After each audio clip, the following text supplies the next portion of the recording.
What's going on, guys? Welcome to another episode of SmashJt. Kotaku's Luke Plunkett has doubled down and now wants Japanese people to die because Nintendo decided to blacklist Kotaku. That's not an exaggeration.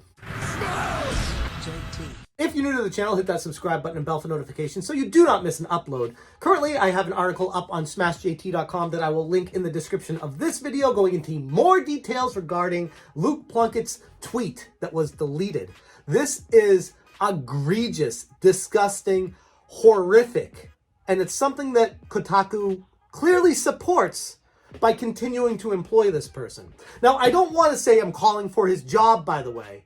I just want to say that when you keep someone on your payroll that does something like this, it basically tells everyone that you fully support it, especially if you don't have any public apology, you don't say that he's being disciplined, you don't say anything about it, and they just go along their merry way with the next article the next day. This is abhorrent. It's a bad look for journalism in general in the video game industry, and Kotaku, once again, should be embarrassed.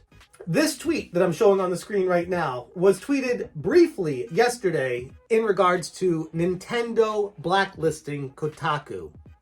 He posted a picture of a World War II plane with Nazi swastikas and Japanese flags. Every time that a pilot would have gunned down a Nazi plane or a Japanese plane, they would put the sticker on the side of their plane as like a mark of honor that they shot them down and killed them.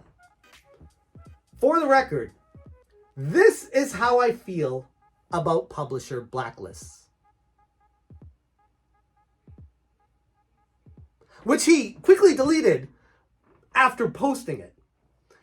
But clearly states, under no uncertain terms, that this is how he feels about Nintendo, a Japanese company. He wants to kill them. Have them killed. Celebrate their death. I don't know. I see that and I'm just like, how is the gaming community okay with this? How is everyone okay with this? How is Kotaku okay with this? I saw it, I was like, no way. That's gonna be photoshopped. I couldn't find it in his history, and then I was like, oh, it's deleted. Let me check what Luke Plunkett has to say about this. Oh, I'm blocked. Shocking that I posted an article talking about how atrocious the journalism was at Kotaku the other day with the Zelda leaks. How they thought it was perfectly okay to publish an article exposing every leak that's happened with Zelda Tears of the Kingdom publicly and sharing it out there, in retaliation to Nintendo blacklisting them from being able to get an early review copy of this game, in retaliation of Nintendo not inviting them to them private events, in retaliation to Nintendo not wanting to associate with such a horrific company such as Kotaku. If I were the editor-in-chief or higher at that company, there'd be some serious changes going on. This is unprofessional, ridiculous, insanity. And I'm the one kind of person that's like, yeah, I get all that, but people are allowed to have their own opinions and thoughts, and they're free to have the speech that they want. But when you go down the road of wishing death upon a nation or stereotyping against a certain type of people because you're angry, frustrated, whiny, that they don't involve you, and publishing that Zelda article wasn't bad enough. Yeah, you had to go one further. You had to say, for the record, this is how I feel about publisher blacklists. Clearly, shots fired at Nintendo. Let's take a brief look at what the community seems to think about Luke Plunkett. Here's Vito. In any other branch of journalism, publicly embarrassing your outlet to this extent would result in an immediate firing. But since Luke Plunkett is a game journalist, his employer will probably pat him on the back for bravery confronting all those awful gamers. Very well said, Vito. Kotaku journalist Luke Plunkett insinuates a desire for anti-Japanese violence in response to Nintendo denying the outlet a review copy of The Legend of Zelda Tears of the Kingdom. If people really wanted Kotaku to get blacklisted by more companies, then Luke Plunkett just handed them the easiest way to do it with that tweet. Hell, it's just more evidence for a certain group of journos' blatant racism towards Japanese people. If Luke Plunkett is implying Nintendo are Nazis, then does that make all their fans and everyone who went to see Super Mario Bros. In theaters Nazis by proxy? Pretty based. Sid Alpha says, let me help you out there. Luke has me blocked on Twitter, but some enterprising individual did manage to snag it in the Wayback Machine. Luke Plunkett, very normal behavior. Here we go. This is a thread of tweets, initially stemming from the Zelda Tears of the Kingdom tweet where they published all the leaks for Tears of the Kingdom, sharing them with everybody. He responds, I am years past caring what these people say.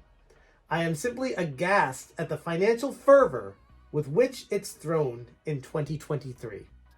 For the record, this is how I feel about publisher blacklists. Frank Cefali, real, I'm telling mom energy. I swear it's like they're giving out blue checks for being a terrible person. At least that would explain the one-to-one correlation I've seen anyways. So there is the thread of the original tweet that was archived by webarchive.org. Not sure who caught it, but it's there. And yeah, he stands by it, even commented multiple times on it before thinking better of it and deleting it. But if he says, for the record, this is how I feel about publisher blacklists, deleting it doesn't do anything because you put it out there. You confirmed that that is how you feel. So deleting it, all it does is try to hide your footsteps, hide your tracks. But you still feel that way. There's no apology. There's no regression, transgression, I'm sorry. No, there's just let's hope this one goes away. It's embarrassing, it's pathetic, and it's unacceptable for the gaming community at large.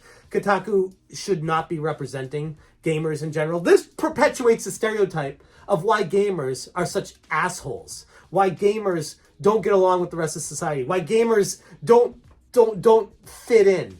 Because of stuff like this, where it's deemed acceptable by the corporation that, yeah, it's fine to want to kill Japanese people because they wouldn't let us talk about their game early. I mean, how far down the rabbit hole are we going to go? Anyone that's going to post something like this, I already know there's skeletons in their closet. I already know that there's a deep-rooted history there that's got a lot of issues that could be dug up. And you know what? Typically, when this starts to happen, it's only a matter of time before we find out more about this Luke Plunkett character. I'm going to leave it there, but yeah, it's an embarrassment for Kotaku once again. Shocking. SmashJt.